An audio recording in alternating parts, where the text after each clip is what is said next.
Assalamualaikum. Hi students. So today we will go to chapter 3.1 external force of convection. So in previous lesson we have covered point 1 to 4. So in this lesson, in this video, we will learn how does convection coefficient in external flow for flat plate surface. So point 5 and 6. So let's continue. So here, parallel flow over flat plates. So whenever you face a question related to convection in flat plates, you have to follow these 5 important steps. So step number 1, okay, let me use okay, sorry.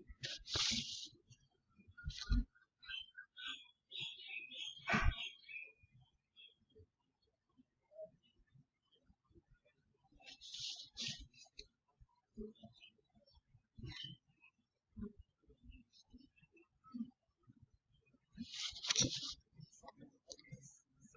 So step 1, find the Reynolds number.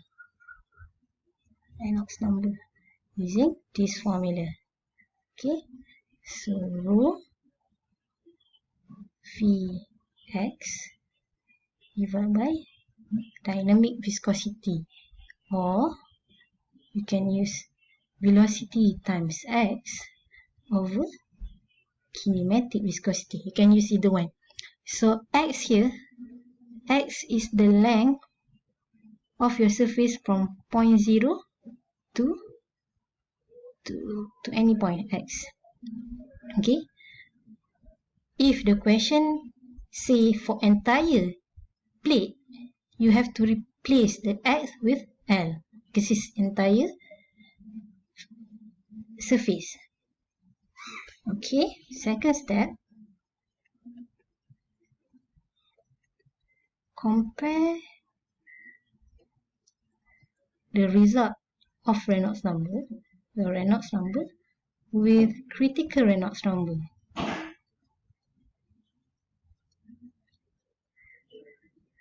Okay. So if REL, the Reynolds number, is less than your critical Reynolds number, so it is laminar.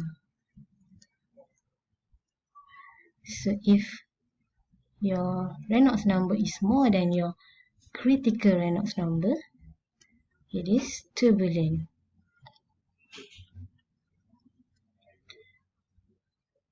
Okay, so step number 3.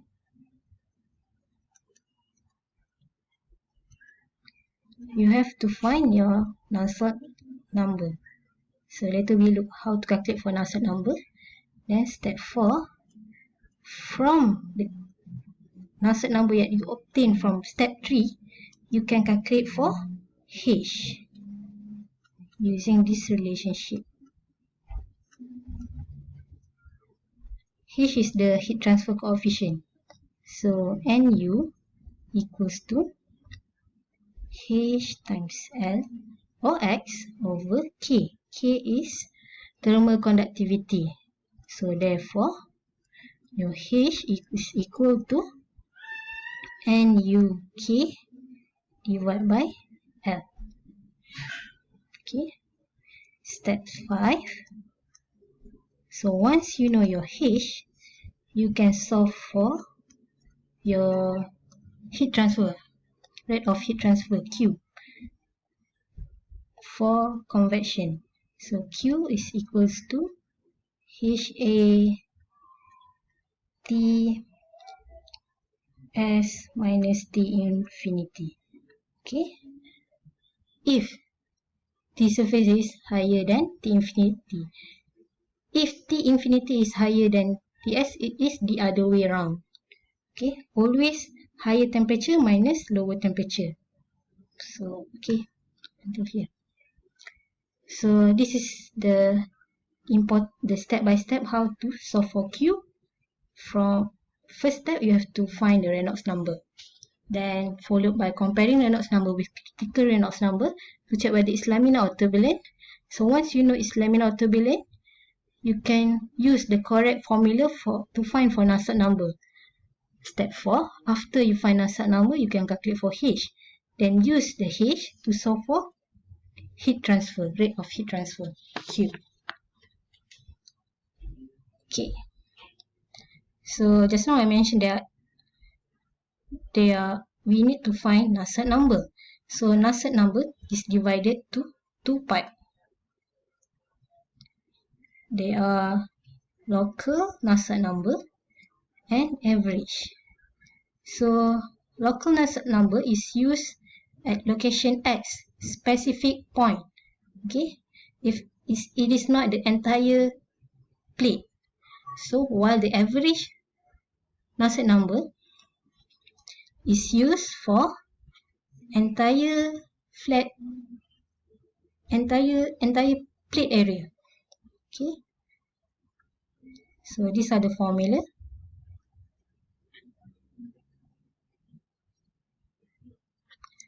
And it's worth to mention that for local Nusselt number, the heat transfer coefficient Hx is higher in turbulent flow than they are in laminar flow.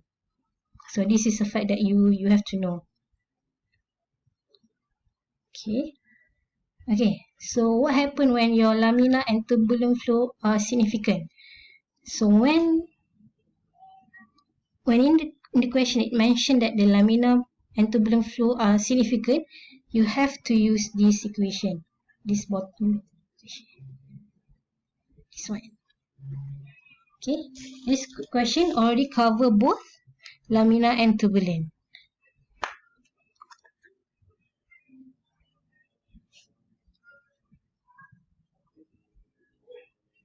Okay, let's look at this example. So engine oil at 60 degrees Celsius flow over 5 meter long flat plate whose temperature is 20 degrees Celsius with a velocity of 2 meter per second. Determine the rate of heat transfer of the entire plate. Okay. So first step, you have to find the Reynolds number. So here is given the critical Reynolds number is 5 times 10 power of 5. And it says oil here. So you have to find, in this question is given. If it's not given, you have to look for the values in appendix in your textbooks. So here, if you look at appendix 1, table A15, page 924, at the bottom here there's a engine oil. So they use temperature 40. You have to take the firm temperature. Okay, the 60 plus 20 divided by 2. Okay, so this is the value. Density, specific heat, conductivity. Okay, you only have to look for this table, this value, if the values is not given. If not, then you just straight away plug in the value into your equations. So here is already given. Okay. So step 1, calculate your Reynolds number. Since the value they given is kinematic viscosity, so you use this one, VL, because entire plate. So you get your Reynolds number as 4.13 times 10 power 4, which is less than 5 times 10 to the power 5. So this is laminar flow.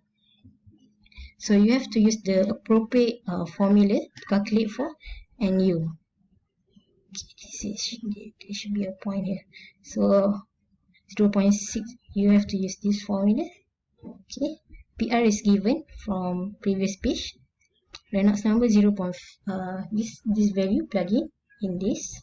So press your calculator and you will get 1918. So once you get this value, you plug in here. You know your L 5 meter, K is given, so solve for H, and you get 55.2 watt per meter cube K. So later you can solve for your Q. In this case, the area is 5 meter times 1 meter. Okay, T 60 minus 20. Okay, this is the temperature.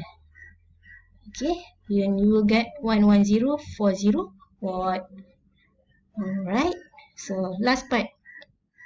So previously we discussed about uniform temperature case. So for plate place, we can also subject to uniform heat flux.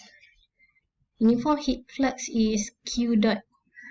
Okay, remember that Q dot equals to Q heat per area, per unit area. So the local Nusselt number is given by these two formula. So the tips here is you must read the question carefully so that you know which equation to use. Okay, so that's all for flat plate. Alright, thank you.